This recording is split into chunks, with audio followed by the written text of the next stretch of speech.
اعوذ باللہ السمیع العلیم العظیم الحفیظ بوجہ الکریم وسلطانہ القدیم من الرجس الخبیث المخبث الشیطان اللعین الرجیم وقبیلہ ونفخہ ونفثہ وہمزہ بسم اللہ الرحمن الرحیم۔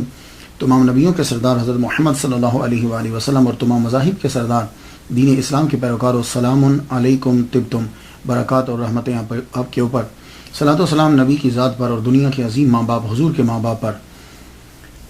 آج کی گفتگو جو ہے وہ 37ویں مرحلے میں داخل ہو گئی۔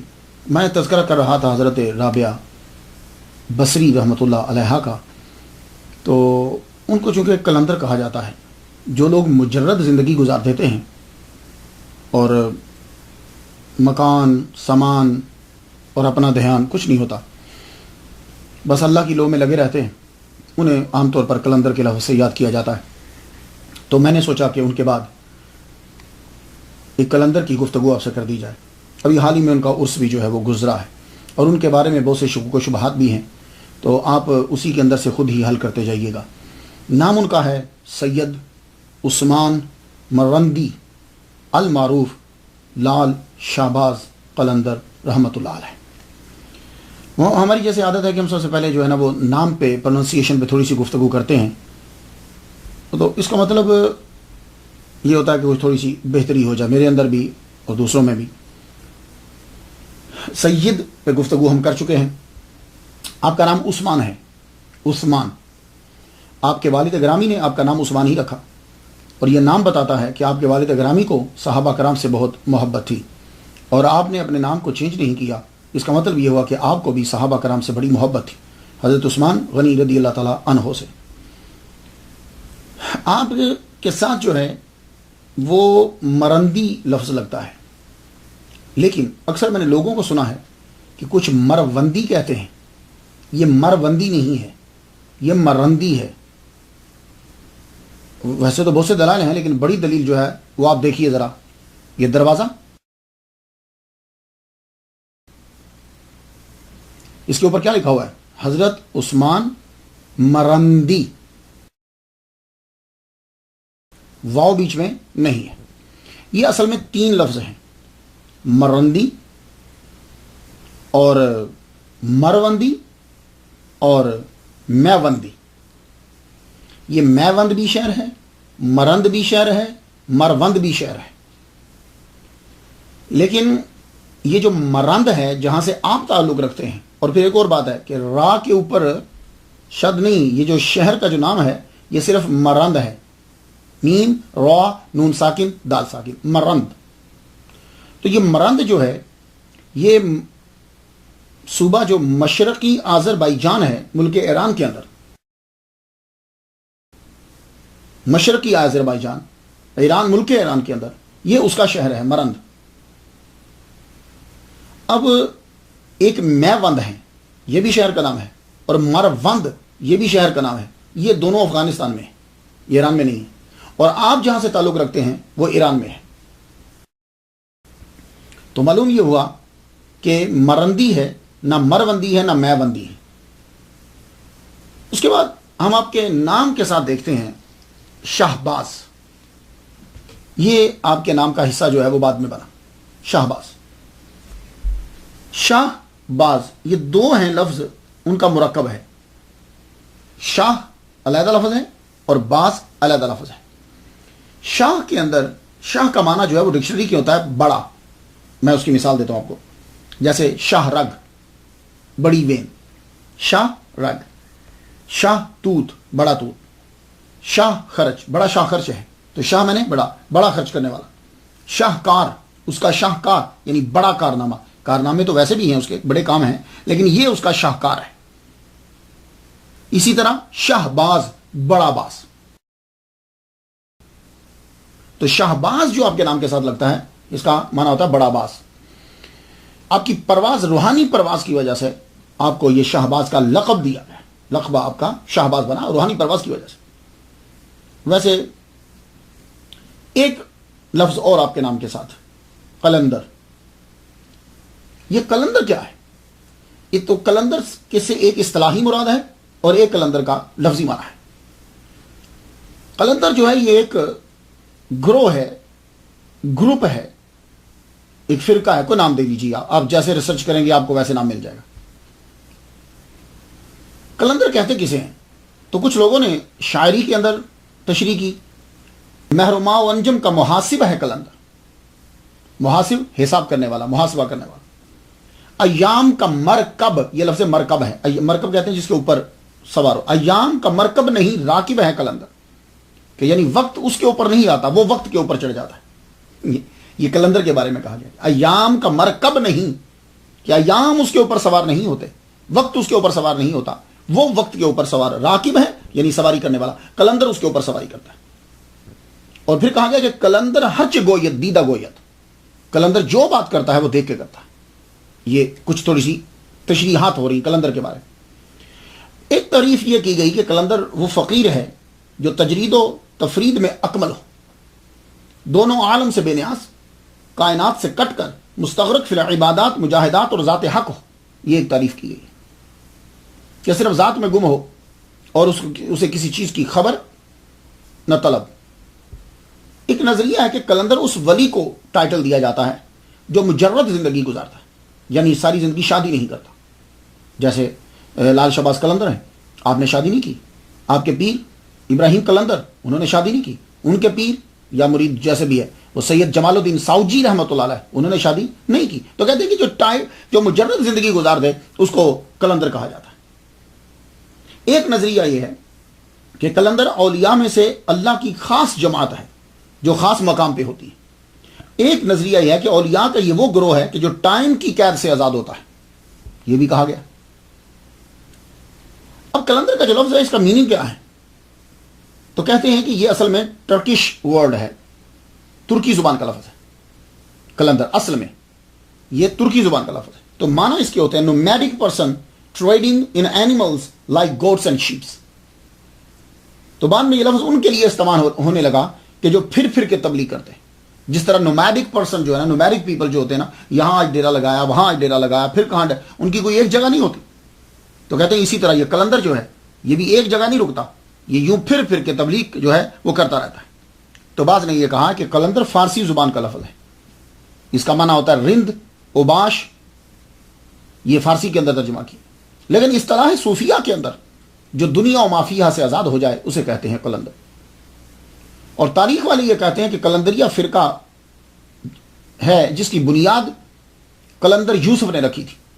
تو اس کا نام قلندر یوسف تھا، اس لیے اب جو عادات اور صفات اس جس گروپ میں پائی جائیں گی اس کو قلندر کہیں گے. تو کچھ نے اشعار میں قلندر کے بارے میں یہ کہا کہ قلندر میرے والد گرامی طالب حسین شاہ، پیر طالب حسین شاہ رحمۃ اللہ علیہ، ان سے سنا تھا میں نے، حالات کے قدموں پہ قلندر نہیں گرتا، ٹوٹے بھی ستارہ تو زمین پر نہیں گرتا، سنتے ہیں سبھی دریا گرتے ہیں سمندر میں پر کسی دریا میں سمندر نہیں گرتا. یعنی سارے قلندر کے آگے جھک جائیں گے، قلندر کسی اور کے آگے نہیں جھکے گا. جس طرح آسمان سے ٹوٹا ہوا ستارہ زمین پر نہیں گرتا آگے. خیر یہ ایک شاعر کا اپنا تخیل ہے، لیکن سمجھانا وہ یہی چاہتا ہے کہ قلندر کسی کے آگے جھکتا نہیں ہے، وہ اپنی ہی سلطنت میں رہتا ہے اور خود ہی بادشاہ ہوتا ہے. اب آ جائیے، ان کے ساتھ ایک لفظ لگتا ہے لال. بولنے میں تو کوئی فرق نہیں ہے، ہم اکثر بول دیتے ہیں لال لال، لیکن لکھنے میں فرق آئے گا. لکھنے میں کیا فرق ہے؟ ایک ہوتا ہے لال، لام عین لام، اسے لال کہتے ہیں، اور ایک ہوتا ہے لال، لام الف لام. تو جب بولیں گے تو اکثر ہم ایک سا بول چلتے ہیں، لیکن جب لکھیں گے تو لکھنے میں فرق ہو جائے. اب سوال یہ ہے کہ شہباز قلندر جو ہیں یہ لال ہیں یا لال ہیں؟ تو دونوں ہیں، اور دونوں ویسے زیادہ تر لکھا لال بھی اور لال دونوں جاتا ہے. لال کہتے ہیں موتی کو. یہ جو موتی ہے یہ اصل میں ایک بڑی سخت چیز ہے، پیدا بڑی نرم شے میں ہوتی ہے. شل ہے کے اندر ٹیشوز ہوتے ہیں، نازک سے ٹیشوز، ان ٹیشوز کے اندر یہ ہارڈ چیز رب پیدا کر دیتا ہے. اس کا فارمولا سائنس میں اگر آپ جائیں گے تو اس کا فارمولا جو ہے وہ CaCO3 ہے، یعنی کیلشیم اور کاربونیٹ جو ہے، اللہ اس کی مقدار ذرا زیادہ ہوتی ہے، کیلشیم اینڈ کاربونیٹ. یہ اب دیکھیے کہ رب تعالیٰ کس طرح جمع کر کے اس کو، اسے موتی کہتے ہیں ہماری زبان کے اندر. تو یہ جو ہے یہ لال ہے، لال. اور واقعی حضرت عثمان مرندی رحمۃ اللہ علیہ صوفیہ کرام کے اندر لال ہے، موتی. لیکن بعض نے کہا کہ یہ لال ہے، لام الف لام. تو جب لال ہوگا تو لال کا معنی جو ہے فارسی زبان میں لفظ اس کا معنی سرخ ہوتا ہے. ویسے فارسی میں لال اور لال دونوں موتی کے معنی میں استعمال ہوتے رہتے ہیں، لیکن اردو کے اندر جب ہمیں ریڈ کہنا ہو تو پھر لال کہتے ہیں، اور جب موتی کہنا ہو تو لال کہتے ہیں. تو ریڈ کے لیے لفظ لال، لام الف لام. لیکن سوال یہ ہے کہ حضرت عثمان مرندی رحمۃ اللہ علیہ کو لال کیوں کہا جاتا ہے؟ تو بعض نے کہا جو لال جو کہتے ہیں وہ تو بات سمجھ میں آ گئی، تو جو لال کہتے ہیں وہ کیوں کہتے ہیں؟ تو کہتے ہیں کہ ان کو لال اس لیے کہا جاتا ہے کہ یہ سرخ رنگ کے کپڑے پہنتے تھے. تو اگر یہ سرخ رنگ کے کپڑے پہنتے تھے تو اس پہ پھر اعتراض آئے گا اسلام شریعت کی جانب سے. تو میں آپ کو ایک جواب دے دوں جو میری تحقیق ہے. اب دیکھیے اولیاء کرام کے بارے میں جو کچھ لکھا گیا وہ عقیدت مندوں نے لکھا، جس کا جو من چاہا اس نے لکھ دیا، جو اس کی سمجھ میں آیا، جو اس نے سنا، نہ اس نے ریسرچ کی نہ تحقیق کی، جو سنا جو اس کے من میں آیا اس نے لکھ دیا اولیاء کرام کے بارے میں. تو جیسی جانچ پڑتال میرے محمد صلی اللہ علیہ وآلہ وسلم کی سیرت پہ ہے، ان کی احادیثوں پر ہے، ویسی جانچ پڑتال ان کے بارے میں نہیں ہے. یہی وجہ ہے کہ کرامتیں ایک دوسرے کے ساتھ ملتی ہیں، بندوں کی ملاقات ایک دوسرے کے ساتھ ہوتی رہتی ہے، لیکن جو ہے وہ معلوم نہیں پڑتا. تو آپ جو سرخ کپڑے پہنتے ہیں، میری ریسرچ یہ ہے کہ یہ صرف اس وقت آپ کے اوپر سرخ چادر دی جاتی تھی جب آپ جذب کی کیفیت میں ہوتے تھے. یہ میری تحقیق ہے. آپ نے خود کا تعارف جو ہے وہ ملامتی فرقے میں کروایا. جیسے آپ کی بہت بڑی مشہور غزل ہے، اس کے اندر آپ فرماتے ہیں منم عثمان مرندی کہ یار خواجہ منصورم. اب اس میں دیکھیے کہ آپ اپنا تعارف عثمان نام بتا رہے ہیں، تو کتنا پیار ہے آپ کو صحابہ کرام سے. اس لیے جتنے بھی ان کے چاہنے والے ہیں ان کو چاہیے کہ حضرت عثمان غنی رضی اللہ تعالیٰ عنہ کی عزت کریں. منم عثمان مرندی کہ یار خواجہ منصورم ملامت می کنم خلقے و من بردار می رقصہ. میرا نام عثمان ہے، مرندی ہے، اور خواجہ منصور جو ہیں وہ میرے دوست ہیں. ملامت می کنم خلقے، مخلوق جو ہے وہ مجھ پہ میری ملامت کرتی ہے مجھ پہ. وہ من بردار می رقصم، میں یہ بوجھ اٹھائے رقص کرتا رہتا. تاریخ پیدائش کے اندر وہی جو مسئلہ ہے شروع میں چلتا ہے وہی چل رہا ہے اس کے اندر بھی. تاریخ پیدائش جو ہے وہ میں نے کافی ساری پڑھنے کے بعد، جس پہ زیادہ ریسرچ تحقیق اور لوگ جمع ہوئے، جمہور جو ہیں وہ 1178 عیسوی ہے، جس کا بھی 2013 جا رہا ہے، اور 573 ہجری بنتا ہے. آپ 1178 میں ازبک قبیلہ جو خاندان امام جعفر صادق سے تھا اس میں آپ پیدا ہوئے. آپ کا جو قبیلہ تھا نا یہ ازبک قبیلہ تھا. اب آپ کہیں گے جی ازبک میں سید کہاں سے آ گئے، تو پھر بنگالیوں میں کہاں سے آ گئے، اردو اور پنجابی میں کہاں سے آ گئے؟ تو یہ ہوتا کہ کسی نے شادی کی، امام جعفر صادق کی اولاد میں سے کسی نے شادی کی ازبک کے اندر، تو وہ جو ہے آگے نسل جو ہے وہ چلتی رہی. اور وصال جو ہے وہ آپ کا یہ 1274 میں ہے. تو گویا کہ حضرت عثمان مرندی رحمۃ اللہ علیہ المعروف لال شہباز قلندر 97 سال جو ہیں وہ زمین کے اوپر چیے. آپ کے والد کا نام سید کبیر الدین جعفری رحمۃ اللہ علیہ. آپ کے آباء و اجداد پہلے عراق میں آئے، عراق سے مشہد میں آئے، مشہد سے مرند آئے. یہ بات یاد رکھیے. تو کبیر الدین جو ہیں سید کبیر الدین یہ مرند میں رہتے تھے، بڑے زاہد اور عابد، ہر وقت عبادت میں مصروف رہتے. ایک مرتبہ خواب دیکھتے ہیں. خواب کیا ہے کہ آبشاریں، خوبصورت درخت، پرندے چہچہا رہے ہیں، بڑا اچھا خوبصورت باغ ہے، اور ایک بچہ نمودار ہوا، اور وہ بچہ کہتا ہے کہ مجھے یہاں سے نکالو. آپ صبح اٹھے نماز پڑھنے چلے گئے. آپ نے کہا ایسے ہی خواب آتا ہے. دوسرے دن پھر وہی خواب آیا، خوبصورت پرندوں کی آوازیں، آبشار ہے، نہر بہ رہی ہے، باغ ہے، سبزہ ہے، ہریالی. تو بچہ ایک دم نمودار ہوتا ہے، مجھے یہاں سے نکالو. تو آپ فرماتے ہیں کہ یہاں سے جنت سے باہر آنا کوئی افضل ہے؟ تم یہاں جنت میں رہ رہے ہو. تو بچے نے جواب دیا ہاں، بعض اوقات دنیا میں ظاہر ہونا جو ہے یہ بھی اچھا ہوتا ہے. ہم نے کہا اچھا. آنکھ کھلی، نماز پڑھنے کے لیے گئے. بڑے دوسرے دن بھی سیم خواب جب آئے نا تو آدمی ذرا تھوڑا سا سوچنے لگ جاتا ہے. ایک بزرگ جب سب مسجد سے چلے گئے تو وہ بزرگ اٹھے اور قریب آئے ان کے سید کبیر الدین رحمۃ اللہ علیہ کے. آ کے کہنے لگے لڑکے کچھ پریشان ہو تم؟ کہا حضور ایک خواب آیا ہے اس کے لیے پریشان ہو. کہا کیا خواب ہے؟ کہا ایک بچہ ہے 2 دن سے ظاہر ہوتا ہے ایسے باغ سے، کہتا ہے کہ مجھے یہاں سے نکالو. تو میں اسے کہتا ہوں کیا جنت سے باہر نکلنا افضل ہے؟ تو آج رات جو خواب آیا تو وہ کہتا ہاں دنیا میں ظاہر ہونا بھی اچھا ہے۔ تو وہ بابا پوچھتے ہیں سید تیری شادی ہوگی؟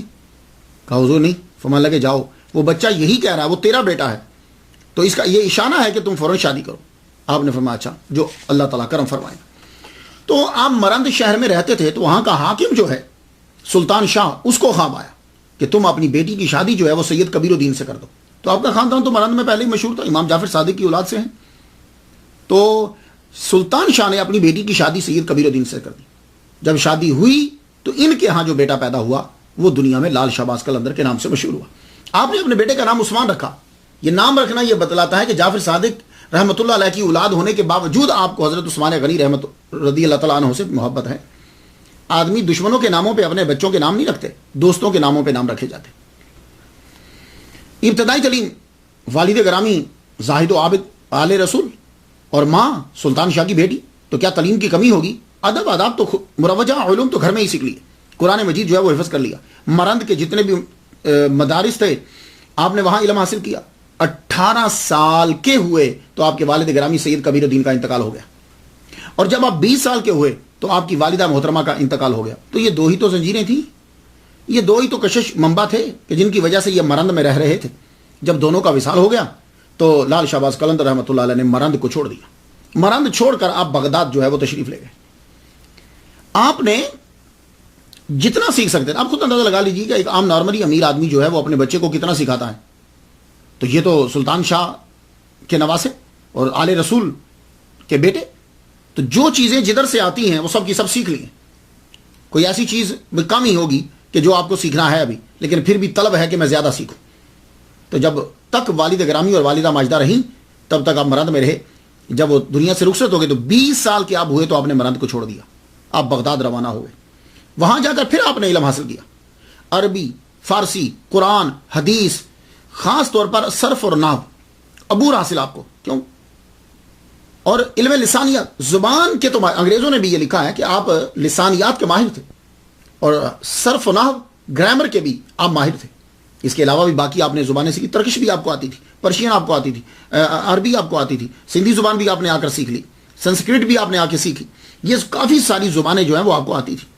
بغداد میں رہ کر آپ نے باقی علم حاصل کیا۔ اس کے بعد آپ تصوف میں جانے لگے۔ امام موسیٰ کاظم رحمۃ اللہ علیہ کی کے روزے کے اوپر آپ دعا پڑھ رہے ہیں، فاتحہ پڑھ رہے ہیں۔ یہ امام موسیٰ کاظم رحمۃ اللہ کا مزار معلوم ہے کہ کاظمیہ، اس شہر کا نام ہی کاظمیہ پڑ گیا ہے۔ وہاں آپ کی ملاقات جو ہے، یہ بغداد عراق کے اندر ہے، کاظمیہ شہر۔ وہاں آپ کی ملاقات جو ہے وہ بابا ابراہیم قلندر مجرد کربلائی رحمۃ اللہ علیہ کے ساتھ ہوئی۔ آپ جب وہاں امام موسیٰ کاظم رحمۃ اللہ علیہ کے دربار پر فاتحہ پڑھ رہے ہیں تو بابا خود آئے اور قریب آ کر کہتے ہیں تم سید ہو؟ آپ نے فرمایا، مسکرا پڑے۔ تو بابا خود ہی کہتے ہیں سید، تجھ سے ملاقات کے لیے مجھے بڑا انتظار کرنا پڑا ہے، فاتحہ پڑھ اور جلدی میرے ساتھ چل، بہت وقت کم ہے اور تجھے ساری چیزیں سونپنی ہیں۔ اب جب آدمی جب کسی سے ملتا ہے نا تو کچھ باتیں ایسی ہوتی ہیں کہ جو اس میں کشش پیدا کر دیتی ہیں، وہ آدمی کا دل اس کی جانب کھینچا چلا جاتا ہے اور اسے محسوس ہوتا ہے کہ یہ کوئی چیز ہے، وہ آدمی کا دل بتاتا ہے۔ اب ایک آدمی خود آ کے کہہ رہا ہے کہ سید تیرا میں انتظار کر رہا ہوں، تو وہ حیران ہو گئے کہ میرا نام یہ کیسے جانتے ہیں؟ یہ تھے بابا ابراہیم مجرد کربلائی رحمۃ اللہ علیہ۔ یہ زیادہ تر امام حسین رضی اللہ تعالیٰ عنہ کے مزار پر ہی رہتے تھے، اور امام حسین رضی اللہ تعالیٰ عنہ سے ان کا اتنا شدت سے انہیں پیار تھا، اتنا شدید پیار تھا کہ بعض اوقات امام حسین رضی اللہ تعالیٰ عنہ کے روزہ انور سے ان کی باتوں کے جواب آتے تھے، اس لیے ان کو کربلائی کہا جاتا ہے۔ اور یہی ابراہیم ہے، یہ بابا ابراہیم مجرد کربلائی جو ہے، یہ ان کا کربلا کے اندر مزار ہے۔ تو کہنے لگے سید جلدی چل، ٹائم بڑا کم ہے اور تمہیں میں نے ساری جو امانتیں ہیں وہ تمہیں سونپنا ہے۔ تو وہاں سے پھر امام موسیٰ کاظم رحمۃ اللہ علیہ کے مزار سے بابا ابراہیم مجرد کے ساتھ لال شہباز قلندر رحمۃ اللہ روانہ ہوئے، کربلا میں پہنچے امام حسین رضی اللہ تعالیٰ عنہ کے مزار کے قریب۔ وہیں بابا مجرد قلندر کربلائی کی وہیں ان کا خیمہ جھونپڑی جو بھی تھا وہی تھا۔ آپ پہنچے وہاں اور بیمار ہو چکے، آخری لمحات ہیں، شاید ان کو بلانے کے لیے وہاں بھیجا گیا تھا۔ آپ فرمان لگے آؤ بیٹا، بیعت کیا، بیعت کرنے کے بعد چند روز رکھ کے باطنی جو چیزیں تھیں وہ دینے کے بعد کہنے لگے یہ خرقہ ہے، خرقہ عطا فرما دیا۔ وہ جبہ دیا جاتا ہے جب خلافت دیتے ہیں. اور یہ مولا علی شیر خدا کے پاس جبے تھے اور یہ جبے جو ہیں وہ اپنے خلافاء کو دیتے تھے. پھر آگے ان کے جو خلافاء تھے انہوں نے وہ آگے یہ جبے جو ہیں وہ تقسیم کرتے رہے. اس کا مطلب یہ نہیں ہے کہ ایک ہی جبہ تھا, یہ بات یاد رکھیے. ایک مولوی کے پاس کتنے جبے ہوتے ہیں, ایک پیر کے پاس کتنے جبے ہوتے ہیں, تو وہ سارے جو ہیں وہ خرقے عطا کرتا ہے. اس کے یہ ذہن میں مت رکھیے گا وہ ان کے پاس خرقہ تھا تو ان کے پاس کہاں سے آ گیا, ان کے پاس خرقہ تھا تو ان کے پاس کہاں سے آ گیا. تو بھائی ان کے ماننے والوں کا پہنا ہوا خرقہ بھی گویا کہ وہی برکت رکھتا ہے. تو ایک خرقہ عطا فرمایا, وہ اس کلندری سلسلے کے اندر چلا آ رہا. اس کے بعد آپ نے گلو بند دیا, وہ پتھر ہے. یہ گلو بند کیا ہے؟ آج بھی اگر آپ جائیں لال شہباز قلندر پہ آپ وہ گلو بند نظر آئے گا. اس کا اب نام گلو بند پڑ گیا, یعنی نیکلس. پہلے یہ نہیں تھا. کیا تھا اس گلو بند میں, ہے کیا, اس کی ہسٹری کیا ہے؟ وہ اصل میں بابا ابراہیم مجرد رحمۃ اللہ علیہ نے لال شہباز قلندر رحمۃ اللہ کو حضرت زین العابدین رضی اللہ تعالیٰ عنہ کا پتھر عطا فرمایا. یہ گلو بند کے اندر 3 پتھر ہیں.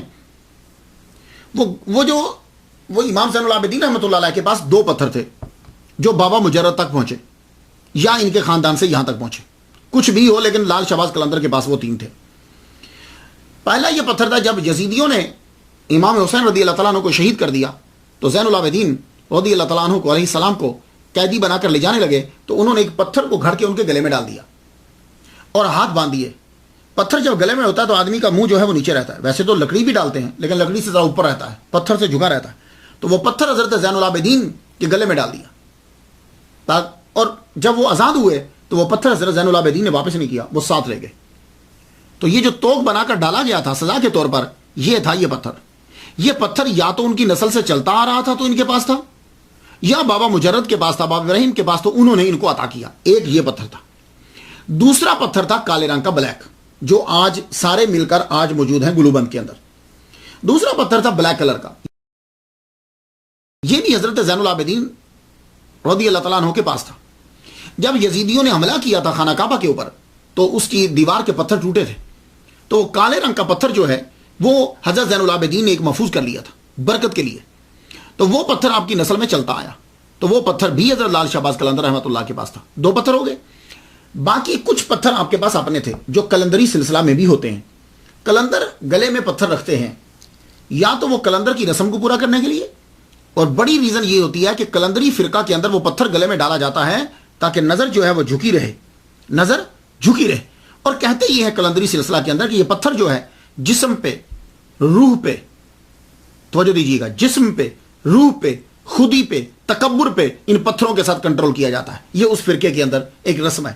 تو یہ 3 پتھر جو ہیں, کالا پتھر وہ بھی حضرت زین العابدین کا لیکن خانہ کعبہ کا, دوسرا پتھر جو حضرت زین العابدین کے گلے میں ڈالا گیا تھا وہ, اور تیسرے کچھ آپ کے پتھر. یہ بعد میں تینوں پتھر ملا کر کیا کیا کہ ان کو چاندی کے ایک کور کے اندر رکھ دیا گیا. ذرا دیکھیے. تو اب کیا ہے کہ اب یہ گلو بند لٹکا ہوا ہے. ایک دفعہ کسی پٹھان نے کوشش کی تھی اس کو توڑنے کی تو تب ان کو سمیٹ کے اندر بند کر دیا. اب یہ ہے کہ اوپر سے پانی ڈالتے ہیں, نیچے سے وہ پانی جو ہے وہ یا تو یوں لے لیا جاتا ہے یا باٹل میں ڈال لیا جاتا ہے. میں جب گیا تھا تو مجھے بھی پانی پینا جو ہے وہاں سے نصیب ہوا. تو اسے شفا کا پتھر بھی کہتے ہیں کیونکہ اس کے اندر خانہ کعبہ کا پتھر بھی ہے, حضرت زین العابدین کے جو گلے میں ڈالا گیا وہ پتھر بھی ہے, اور اب بابا لال شہباز قلندر رحمۃ اللہ علیہ کے جو پتھر ہیں وہ بھی پتھر ہیں. تو یہ ہے گلو بند. تو یہ بھی آپ نے ان کو عطا کیا. اب کوئی بھی اس میں سے پتھر دیا ہو, لیکن اب کی جو صورتحال ہے وہ میں نے آپ کو بتا دی کہ 3 قسم کے پتھر آپ کے پاس تھے. بابا ابراہیم جب ساری چیزیں دے چکے جو ان کے پاس تھے تو آپ نے فرمایا بیٹے اجل کا فرشتہ جو ہے وہ پہنچ گیا ہے, دروازے تک اندر بس داخل ہونے والا ہے, دروازے تک تقریباً پہنچ چکا ہے. تو اب بیٹے میری آخری وصیت یہ ہے کہ ان چیزوں کو سنبھال کے رکھنا. ہم نے بھی زندگی مجرد گزاری ہے, کلندری سلسلے کے اندر زندگی یہی ہوتی ہے. میرا مرید یا پیر, اب اس میں اختلاف ہے, پیر ہو سکتے ہیں اگر ان کے پاس بھیج رہے ہیں, مرید بھی ہو سکتے ہیں. تو میرے پیر نے بھی ایسے ہی زندگی گزاری. تو کلندروں کے اندر مجرد زندگی جو ہے وہ گزاری جاتی ہے. اب میں دنیا سے جا رہا ہوں, میری تجہیز و تکفین کے بعد تم سید جمال الدین ساوجی تم ان کے پاس چلے جانا, وہ تمہاری تکمیل کریں گے. تو لال شہباز قلندر رحمۃ اللہ علیہ نے اپنے پیر کی خود تجہیز و تکفین کی, وہیں کربلا کے احاطے کے اندر ہی آپ کو دفنایا. اس کے بعد پھر آپ وہاں سے روانہ ہوئے. تو سید جمال الدین ساوجی مجرد قلندر رحمۃ اللہ علیہ کی تلاش میں نکلے. یہ کون ہیں؟ میں ذرا ہسٹری ان کی بتاتا جاؤں. یہ بہت بڑے علامہ تھے, بہت بڑے مفتی, چلتی پھرتی لائبریری، مصر کے علماء، کوئی مسئلہ ان کو پھنس جاتا، مشکل پیش آتی تو ان سے پوچھ لیتے جہاں کہیں رستے میں ملتے، کھڑی چلتی پھرتی لائبریری، کھڑے کھڑے بنا کتاب دیکھے بتا دیا کرتے تھے. لیکن ایک دن نہ جانے کیا ہوا کہ آپ نے تمام چیزیں چھوڑ دی، کتابیں چھوڑ دی، مدرسہ چھوڑ دیا، قبرستان میں جا کے ڈیرا لگا لیا، قبرستان میں بیٹھ کے اور یوں ٹکٹکی لگا کے دیکھ رہے ہیں. آنکھ جھپکتے نہیں ہیں، آنکھ بند نہیں ہو رہی، منہ کھل نہیں رہا، آنکھیں کھلی ہیں، منہ بند ہے. ایک عجیب کیفیت آ رہی ہے. علماء آئے، آپ کے پاس آتے رہے، بیٹھے رہے، لیکن آپ نے دھیان جو ہے وہ کسی کی طرف نہ دیں. تو لوگوں نے پھر بہت اعتراضات کیے، بڑے الزامات لگائے، بڑی چیزیں کی، لیکن آپ نے جو ہے وہ دھیان نہیں دیا. آخرکار وہاں سے آپ روانہ ہو گئے.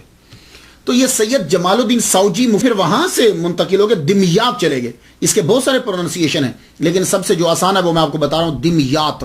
یہ دمیاط جو ہے یہ شہر ہے، قاہرہ سے 200 کلومیٹر نارتھ کی طرف ہے. یہ دریائے نیل کے کنارے پر ہے، بہت مشہور بندرگاہ ہے. دمیاط کا فرنیچر پوری دنیا میں مشہور ہے. تو اب تو بندرگاہ بھی بڑی مشہور ہو گئی ہے جب سے وہ نہر نکال دی ہے بیچ کے اندر. تو یہاں ایک اور مشہور چیز یہ ہے، حضرت عمر بن العاص رضی اللہ تعالیٰ عنہ کی مسجد ہے. یہاں پہنچے لال شہباز قلندر. تو سید جمال الدین ساؤجی جو بعد میں شاہ جی ہو گئے، ساؤجی رحمۃ اللہ علیہ، مفتی مصر علامہ مجرد قلندر، ان کے پاس رہ کر آپ نے کافی وقت جو ہے وہ گزارا. پھر آپ نے ان کو اجازت دی، کہا اب آپ چلے جائیے، آپ کی تکمیل ہو چکی ہے. وہاں سے آپ روانہ ہوئے. مصر سے اب آپ چلتے ہیں. تو مصر سے جب آپ چلے تو سب سے پہلے آپ حج کرنے کے لیے روانہ ہوئے. مکہ مکرمہ، مدینہ منورہ، اب وہاں پہنچے. یہ بڑا ضروری ہوتا ہے. سیاحت کی ابتدا وہیں سے ہو تو بڑا بہتر ہوتا ہے. آپ وہاں سے مکہ مکرمہ روانہ ہوئے، حج کیا، وہاں سے لوگوں سے ملے، فیض لیا. اس کے بعد بغداد میں آئے. پھر واپس حج کرنے کے بعد بغداد میں آپ نے مولا علی شیر خدا رضی اللہ تعالیٰ عنہ کے دربار پہ حاضری دی. اس کے بعد 72 کلومیٹر دور کربلا معلیٰ میں پھر آئے واپس. امام حسین رضی اللہ تعالیٰ عنہ کی، امام اعظم رحمۃ اللہ علیہ کی قبر پہ حاضری دی. حضرت ابوالقادر گیلانی رحمۃ اللہ علیہ کی قبر پر حاضری دی. فاتحہ پڑھتے جاتے، اپنے حصے کا فیض لیتے جاتے. اب وہاں بغداد سے آپ چل پڑے. تو جو راؤٹ تھا اس دور میں، اور بھی جگہیں آپ پھرتے رہے. ملتان، مکران، یہ کوس جو ہے سمند کنارے مکران تک آپ پہلے پہنچے. مکران میں آپ نے قیام کیا. یہاں آپ نے پنج گور، بلوچی زبان میں پنج گور کی وادی میں آپ نے قیام فرمایا. یہ ضلع مکران کی 3 تحصیلوں میں سے ایک تحصیل ہے. بلوچستان، صوبہ بلوچستان کا ضلع مکران کی آگے 3 تحصیلیں، 3 تحصیلوں میں سے پنج گور ایک تحصیل ہے. وہاں آپ نے قیام فرمایا. کچھ دیر رکے. اس کے بعد پھر آگے بڑھے. بلوچستان میں وہ جگہ دشت شہباز کے نام سے مشہور ہے. کہتے ہیں کہ وہاں بھی آپ نے قیام کیا، اور بہت سے بلوچی جو ہیں آپ کے فالوور ہوئے اور آپ نے ان کو تبلیغ کی. اس کے بعد منگھو پیر کے اندر بھی آپ آئے، جسے منگو پیر بولتے ہیں. منگھو پیر کے اندر بھی آپ آئے. وہاں پہاڑی ہے، پہاڑی کے اوپر آپ نے چلا کاٹا ہے. اور یہ جو نیچے پیر صاحب ہیں، منگھو پیر جو ہیں، یہ اصل میں کہتے ہیں کہ بابا فرید الدین گنج شکر رحمۃ اللہ علیہ کے مرید ہیں. گاڈ نوز بیٹر، اس میں بھی بہت سی سٹوریز ہیں. سید حاجی شیخ حسن سلطان بتایا جاتا ہے ان کا نام. تو کہتے ہیں کہ وہ جو چشمہ پیدا ہوا تھا، فاؤنٹین جو نیچے سے نکلا ہے، وہ لال شہباز قلندر رحمۃ اللہ علیہ کی کرامت ہے. آپ اوپر چلا پہ بیٹھے تھے، نیچے اللہ تعالیٰ نے آپ کے لیے پانی. خیر، اس کے بعد پھر کہتے ہیں کہ آپ ملتان آئے. ملتان میں جب آئے تو ملتان اس دور میں ہند سندھ کا جو ہے وہ بغداد کہلواتا تھا. یہاں کے لوگ بھی اور یہاں کے حکمران بھی علم کے اور صاحب علم کے قدردان ہوتے تھے. بہاؤالدین زکریا ملتانی رحمۃ اللہ علیہ تب آپ کا توتی بولتا تھا، مرکز تھا یہ. تو جس وقت لال شہباز قلندر رحمۃ اللہ علیہ ملتان میں تشریف لائے ہیں تو تب ناصر الدین قباچہ کی حکومت تھی. اس کا دور حکومت 1203 عیسوی سے لے کے 1228 عیسوی تک ہے. یہاں آپ کی ملاقات حضرت بہاؤالدین زکریا ملتانی رحمۃ اللہ علیہ سے ہوئی. اکثر لوگ کہتے ہیں کہ بہاؤالدین زکریا ملتانی رحمۃ اللہ کے یہ مرید ہے لال شہباز قلندر. یہی وجہ ہے کہ سہراوردی جو ہیں ان تمام کا یہ دعویٰ ہے کہ لال شہباز قلندر سہراوردی ہیں. لیکن تحقیق کریں اور حقیقت یہی ہے کہ بہاؤالدین زکریا ملتانی رحمۃ اللہ سے آپ کی دوستی تھی، اور دوستی بہت گہری تھی. اور اس گہری دوستی اور سنگت کی وجہ سے لوگوں نے یہ کہہ دیا کہ آپ ان کے جو ہیں وہ مرید ہیں، جبکہ آپ ان کے مرید نہیں ہیں. آپ کی دوستی بابا فرید الدین گنج شکر رحمۃ اللہ علیہ سے، آپ کی دوستی بہاؤالدین ملتانی زکریا ملتانی رحمۃ اللہ علیہ سے. اور یہ دوستی جو ہے بہاؤالدین زکریا ملتانی رحمۃ اللہ علیہ 1170 عیسوی میں پیدا ہوئے اور وصال آپ کا 1267 عیسوی میں ہے. لال شہباز قلندر سے 7 سال بڑے ہیں اور ان کے وصال سے 7 سال پہلے ہی یہ وصال پا گئے تھے. تو ملتان میں جب آپ نے قیام کیا، اس کے بعد سیہون میں شریف میں، سیون شریف جسے ہم بول دیتے ہیں، اس میں ہاں آتی ہے لیکن ہاں بولنے میں نہیں بولتے کیونکہ مشکل لگتی ہے. سیون شریف، سیہون میں آپ جب پہنچتے ہیں، اس کے بعد بھی کئی بار آپ بہاؤالدین زکریا ملتانی رحمۃ اللہ کے ملنے کے لیے ملتان آئے. اتنی دوستی آپ کی مضبوط تھی. بابا فرید الدین گنج شکر رحمۃ اللہ علیہ سے بھی آپ کی لال شہباز قلندر رحمۃ اللہ کی ملاقات ہے. یہ اور ملتان میں بھی ہوتی رہی اور سیاحت کے دوران بھی ہوئی، کیونکہ یہ لوگ چلوں کے لیے، تبلیغ کے لیے اور بہت سے مقامات پر یہ اکٹھے بیٹھا کرتے تھے. بابا فرید الدین گنج شکر رحمۃ اللہ علیہ کی پیدائش جو ہے 1173 عیسوی میں اور وصال آپ کا 1266 عیسوی میں ہوا. تو آپ لال شہباز قلندر رحمۃ اللہ سے 4 سال بڑے ہیں، اور قلندر کے وصال سے 8 سال پہلے آپ کا جو ہے وہ وصال ہو گیا. تو معلوم ہوا کہ آپ کی ملاقات بھی ان سے ممکن ہے اور ہوئی آپ سے. تو جو بھی ملاقات جب کسی بزرگوں سے کروائی جاتی ہے تو پلیز صرف اتنا دیکھ لیا کریں کہ کیا اس دور میں وہ ولی زندہ بھی تھا کہ نہیں، کیا اس دور کے اندر وہ ولی کی اتنی عمر تھی کہ یہ جا کر وہاں بیٹھتے. یہ بھی ذرا دیکھ لیا کریں، کیونکہ ہمیں بہت ساری چیزوں پہ پھر دوبارہ سے دھیان دینا ہے. صرف اتنا ہی نہیں کہ فلاں صاحب نے یہ لکھ دیا ہے تو ہم اسی طرح لکھ دیں. جیسے لال شہباز قلندر رحمۃ اللہ علیہ کی ملاقات بو علی شاہ قلندر رحمۃ اللہ علیہ کے ساتھ اس طرح بتلائی جاتی ہے، اور دیو مالائی قصے بیان کیے جاتے ہیں کہ جیسے یہ اسلام کا کوئی حصہ نہیں ہے بلکہ ماں بھارت کا کوئی ایک کریکٹر ہے. عجیب عجیب قسم کی سٹوری میں پڑھتا ہوں لیکن میں وہ بیان نہیں کرتا، ٹائم نہیں ہوتا. تو ایک بات یاد رکھیے گا، لال شہباز قلندر رحمۃ اللہ علیہ اور بو علی شاہ قلندر ملاقات ہو سکتا ہے، پاسبل ہو سکتا ہے کہیں ہوئی ہو، میں انکار نہیں کرتا. لیکن جو یہ کہا جاتا ہے کہ لال شہباز قلندر اجازت لے کر آئے بو علی شاہ قلندر سے یہاں، یہ ٹوٹلی رانگ ہے، ٹوٹلی غلط ہے. وہ کس طرح؟ سن لیجئے. بو علی شاہ قلندر رحمۃ اللہ علیہ 1209 میں پیدا ہوئے ہیں.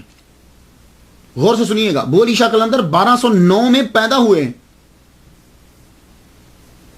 آپ لال شہباز قلندر رحمۃ اللہ علیہ سے 32 سال چھوٹے ہیں. 32 سال چھوٹے ہیں آپ. اور جب لال شہباز قلندر 1227 میں سیون شریف میں سیہون میں داخل ہوئے تو بو علی شاہ قلندر رحمۃ اللہ کی عمر ٹوٹلی 17 سال تھی. 17 سال کے لڑکے تھے تب، 17 سال کی عمر تھی آپ کی. اب باقی ساری سٹوریز کا اندازہ آپ خود لگا لیجیے. تو تب آپ کی عمر کتنی تھی؟ 51 سال کے 50 سال کے قریب تو تھی آپ کی عمر جب آپ سیہون شریف میں داخل ہوئے. تو اب خود سوچئے کہ باقی یہ سٹوریز اور یہ کیا ہوگا. اور جب لال شہباز قلندر رحمۃ اللہ علیہ بہاؤالدین زکریا ملتانی رحمۃ اللہ علیہ کے ساتھ، بابا فرید الدین گنج شکر رحمۃ اللہ علیہ کے ساتھ روحانیت کے اعلیٰ مقامات کی سیر کر رہے تھے، تب بو علی شاہ قلندر رحمۃ اللہ کی عمر ٹوٹلی 20 سال تھی، اس سے بھی کم تھی. تو آپ نے جا کر سیہون شریف میں جا کے قیام کیا.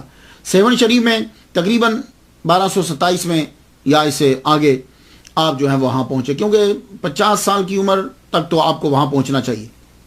باقی کے واقعات اور باقی کی چیزیں یہ بتاتی ہیں کہ تقریباً اتنی عمر میں آپ پہنچ گئے ہیں. کچھ لوگ یہ ثابت کرنا چاہتے ہیں کہ آپ وہاں پہنچے تو صرف 10 سال 11 سال رہے، لیکن نہیں، وہ جو واقعات ہیں اور آپ کی جو باقی چیزیں ہیں وہ یہ تقاضا کرتی ہیں کہ بہت سارا وقت ہو جو آپ نے وہاں صرف کیا ہے. تو آپ وہاں پہنچے. یہ سیہون شریف جو ہے، یہ سیہون شریف یہ شہر آج ملک پاکستان کے صوبہ سندھ کے ضلع جامشور کا ایک شہر ہے، جس کی آبادی 2013 کے مطابق تقریباً 10 لاکھ ہے. کچھ لوگوں نے یہ لکھا ہے کہ 1251 میں عیسوی میں سیہون شریف میں آپ آئے تو تب آپ کی عمر 73 سال بنتی ہے. آپ 51-50 سال کی عمر میں بہت لیٹ بھی آئے ہیں، تو 50 سال کی عمر میں سیہون شریف کے اندر آپ نے قیام جو ہے وہ جا کے فرما دیا. اور اب سوال یہ ہے کہ آپ نے سیہون شریف میں ہی قیام کیوں کیا، کسی اور جگہ کیوں نہیں گئے؟ تو ایک تو جواب یہی ہوتا ہے کہ اللہ کی طرف سے آرڈر یہی تھا. لیکن آپ کے آنے سے پہلے آپ کے تذکرے کی ہاں سیون شریف میں ویسے تو ہاں آتی ہے، میں آپ کو پہلے بتا چکا ہوں، لیکن بولنے میں سیون جو ہے وہ آسان لگتا ہے. وہاں آپ کے تذکرے پہلے شروع ہو چکے تھے. یہاں حکومت تھی راجہ جیر، اس کو چوبٹ، چوپڑ، چوپٹ، یہ سارے پروننسیشن ہیں اس کے. اسے چوپٹ راجہ چوپٹ، راجہ چوبٹ، یہ راجہ چاپڑ، بہرحال بہت سے نام میں نے پڑھے ہیں. تو راجہ جیر بھی اس کا نام ہے. اس کی حکومت تھی. اور آپ کو معلوم ہے کہ جب کنٹرول سخت نہ ہو تو پھر کیا ہوتا ہے؟ بد انتظامی، نا انصافی. اور جب یہ بد انتظامی آ جاتی ہے نا تو پھر فحاشی اور چوری بڑھتی ہے. اور یہی حال یہاں کا تھا. فحاشی قانون کے اندر، حکومت کے اندر ہو رہی تھی. پورا ایک بازار تھا، بازار حسن، اور وہاں یہی کام ہوتا تھا. مسلمانوں کی تعداد بہت کم تھی. ہندوؤں کی حکومت، ہندوؤں کی اکثریت، ہندوؤں کا راج. اور آپ کے آنے سے پہلے تذکرہ کس طرح شروع ہوا؟ پہلے تو راجہ جیر کو نجومیوں نے بتایا. آپ کو معلوم ہے کہ یہ جو ہندو جتنے ہیں نا، یہ اپنی روزمرہ کی زندگی کے اندر نجومیوں سے بار بار پوچھتے ہیں. یا تو راجوں کے پاس تو اپنا نجومی رہتا ہے، ان نجومیوں کے پاس جانا نہیں چاہیے. یہ جو مسلمان جاتے ہیں 40 دن تک اس کی نمازیں قبول نہیں ہوتی. یہ جو ہاتھ آدمی دکھاتا ہے نا جا کے، ان کے پاس مت جایا کرو. سختی سے حضور صلی اللہ علیہ وسلم نے منع فرمایا ہے. لیکن یہ آج کل کیا کریں کہ مسلمان سارے، ابھی دیکھیے ابھی پاکستان کے بارے میں جو ٹاپ کا نجومی ہے، اس نے جو بتایا تھا سب کچھ اس کے الٹ ہوا. تو پتہ چلا کہ یہ لوگ سچے نہیں ہوتے، ان کو غلطی ہو جاتی ہے. اس کے نزدیک جو اب موجودہ وزیر اعظم بنا ہے، اس نے وزیر اعظم بننا ہی نہیں تھا. میری بات آپ سمجھ رہے ہیں؟ لیکن وہ وزیر اعظم بن گیا. تو معلوم یہ ہوا. تو یہ جو بڑے بڑے راجا اور بادشاہ ہوتے تھے نا پرانے، یہ نجومیوں کو پاس رکھتے تھے. اور جو ہندوؤں کے اندر آج آپ دیکھ لیجیے، شادی کرنی ہو، کام کرنا ہو، کچھ بھی کرنا ہو، نجومیوں کے پاس ضرور جاتے ہیں. تو راجہ جیر کے اپنے نجومی تھے. نجومیوں نے اسے بتا دیا تھا کہ دیکھو بھائی، تیری سلطنت کے اندر ایک ملیچ آئے گا. ملیچ ان کی زبان کے اندر مسافر کو کہتے ہیں، اجنبی کو، جو یہاں کا باسی نہیں ہوتا، لوکل نہیں ہوتا اس کو. لیکن آہستہ آہستہ یہی لفظ ملیچ اپنے معنی بدل گیا اور اس کا معنی ہو گیا پلید آدمی. اب وہ مسلمانوں کو ملیچ کہتے ہیں، جبکہ پرانی زبان کے اندر ملیچ جو ہوتا تھا، اس کا معنی ہوتا تھا وہ کہ جو باہر سے اندر آتا ہے، مسافر. تو اس نے بتایا کہ ایک ملیچ مسلمان آئے گا تو وہ یہاں آ کر بسے گا. تو اس نے بات سنی نہیں. اور اس کے بعد دوسری علامت جو ہے وہ یہ تھی کہ 7 شریف کے اندر ہی ایک قلندر دیوانہ وہ آوازیں لگایا کرتا تھا، میرا مرشد آ رہا ہے. اور کھڑا بھی بالکل راجہ جیر کے محل کے سامنے ہوتا، میرا مرشد آ رہا ہے، تم سب اس کا استقبال کرو، اسی میں تمہاری بھلائی ہے، میرا مرشد آ رہا ہے. وہ یہ انہوں نے 1 دن سنا، 2 دن سنا، 3 دن سنا. اب دیکھیے کہ ایک آدمی اپنی آواز کسی اور جگہ پہ جا کے بلند کرے تو چلو برداشت میں آ جاتی. ایک آدمی ڈائریکٹ سن رہا ہے اور وہ بھی ہندو اور اوپر سے راجا. اب وہ سنے کہ بھائی ایک مسلمان کی تو بات کر رہا ہے. اس کو روکا نہیں، رکا، مارا، شاید چپ کر جائے، مارنے سے بھی پکڑ کے اندر بند کر دیا. پھینٹی لگاؤ روز اس کو. مسلمانوں کی آمد کی خبر دیتا ہے اور مسلمانوں کی جے جے کار کرتا ہے، ہماری نہیں، مارو اس کو. بڑا مارا، زنجیروں سے باندھ دیا.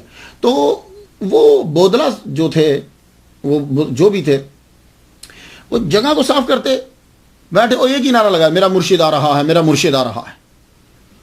تو اسی جگہ میں آپ تشریف لائے. تو دیکھیے ہمارے اور اولیاء کرام کے اندر بڑا فرق ہے. ہم لوگ جب پڑھ لکھ جاتے ہیں، ڈگری لے لیتے ہیں، تو ہم ڈھونڈتے ہیں ایسی نوکری ملے کہ جس میں سکون ہو، آسانی ہو. اولیاء کرام کو میں نے دیکھا ہے کہ جب یہ پڑھ لیتے ہیں، سارا علم حاصل کر لیتے ہیں، تو ایسی جگہ جا کے نوکری ملتی ہے جہاں مشکلات ہوں اور پریشانی ہو، وہاں جا کر ان کو نوکری ملتی. اب دیکھیے کہ اتنا پڑھنے کے بعد ماہر لسانیات ہیں، گرامر کے اندر ایکسپرٹ ہیں، کئی زبانوں کے ماہر، یہ علم قرآن حدیث سب جانتے ہیں. نوکری آ کے کہاں ڈھونڈی؟ سب سے مشکل جگہ، کہ جہاں ہندوؤں کی حکومت، ہندوؤں کی اکثریت. اور رکے کہاں آ کے؟ کہ اس جگہ کے آغاز میں رکے کہ جس کے آگے سارا پورا بازار طوائفوں کا ہے. وہاں آ کر لال شہباز قلندر نے ڈیرا لگا لیا. کتنی مشکل جگہ، کتنی مشکل نوکری. جب ڈیرا آپ نے لگا لیا تو لال شہباز قلندر رحمۃ اللہ علیہ اکیلے نہیں آئے تھے، آپ کے ساتھ درویشوں کی پوری جماعت تھی. آگے ڈیرا آپ نے لگا لیا. اب ہوتا کیا ہے کہ یہ جو بازار حسن ہوتا ہے نا، دن کے وقت یہاں اندھیرا لگتا ہے اور روشنی رات کے وقت ہوتی ہے. دن کے وقت سب کچھ چیزیں بند ہو جاتی ہیں اور رات کے وقت ہر شے جو ہے وہ کھل جاتی ہے. اب جب رات ہوئی تو لوگ آنے لگے. اب جب آئے تو دیکھا کہ آغاز ہی میں ہی، بازار کے شروع میں ہی فقیروں کا ڈیرا ہے. تو آپ اپنا خیمہ لگا کے دروازے کو کھلا رکھ کے آپ وظیفے میں مشغول ہو گئے. جو ہی وہ انٹر ہوں، ایک عجیب سا ایک جھجک اور دبدبا اور ہیبت طاری ہو جائے ان لوگوں کے اوپر، بڑے پریشان ہوں. تو یہ پہلی رات تھی. آدھے چلے گئے، آدھے آگے گزر گئے، آدھے واپس چلے گئے. تو کام ذرا ماند پڑ گیا، گاہک کم ہوئے. خسر پسر شروع ہوئی. کہنے لگے یار آج گاہک کچھ کم آئے ہیں، پتہ تو کرو کیا وجہ کیا ہے. لوگ آپ کو پتا بازار میں پھرتے ہی رہتا ہوں، بتایا یار کچھ لوگ آئے ہیں، آ کے ڈیرا لگا لیا بازار کے شروع میں انہوں نے. صبح کے وقت سب گئے، کہنے لگے او تمہاری وجہ سے لوگ جو ہیں وہ کم آئے ہیں، تم یہاں سے اپنا ڈیرا ہٹا لو. آپ نے فرمایا بھئی دیکھو ہم اللہ کے بندے ہیں، اس کی زمین کے اوپر آ کے بیٹھے ہوئے ہیں. یہ تمہارے نہ تو بازار کے اندر ہے، نہ یہ تمہاری ملکیت، ہم باہر بیٹھے ہوئے، ہم تو اللہ کے حکم کے پابند ہیں۔ یہ درویشوں سے گفتگو ہو رہی ہے۔ واپس چلے گئے یہ لوگ، باقی بات تو ٹھیک تھی۔ دوسرے دن کیا ہوا کہ دوسری جب رات ہوئی، اب لوگ جو پہلی رات آئے تھے اس سے بھی کم آ گئے۔ تو لوگوں سے پوچھا جاتا تم آتے کیوں نہیں؟ کہنے لگے جو ہی داخل ہوتے ہیں تو ایک دل پہ دبدبا، روب طاری ہو جاتا ہے، ایک شرم سی محسوس ہوتی ہے۔ اب دوسری رات جب بالکل ہی ماند پڑ گیا تو اب طوائفیں جو ہیں وہ خود آئیں، طوائفیں خود آئیں اور آگے درویشوں سے بات کرنے لگی۔ تو انہوں نے کہا ہم سے بات مت کرو، جاؤ ہمارے شیخ کے پاس جاؤ، ہمارے پیر کے پاس جاؤ۔ کہا وہ خیمے میں ہے۔ اب آپ کو معلوم ہے کہ یہ بات تو ہوتی ہے، مولوی، درویش، ولی کامل جب ان کے سامنے لوگ آتے ہیں تو شرم تو محسوس کرتے ہیں۔ سر کو انہوں نے ڈھانپ لیا، اندر گئی، داخل ہو کے کہنے لگی ہم یہ تو نہیں جانتے کہ آپ کون ہیں، کیوں آئے ہیں آپ، لیکن ہم آپ کو اتنا بتا دیں کہ آپ کی وجہ سے ہمارا کاروبار ٹھپ ہو گیا ہے۔ لال شہباز قلندر رحمۃ اللہ علیہ، آپ کے گلے میں وہ پتھر رہتا تھا، اس کی وجہ سے سر جھکا رہتا تھا۔ سر جھکائے، اپنے عورتوں کے چہرے کو نہیں دیکھا، سر جھکائے، فرمانے لگے، کہنے لگے دیکھو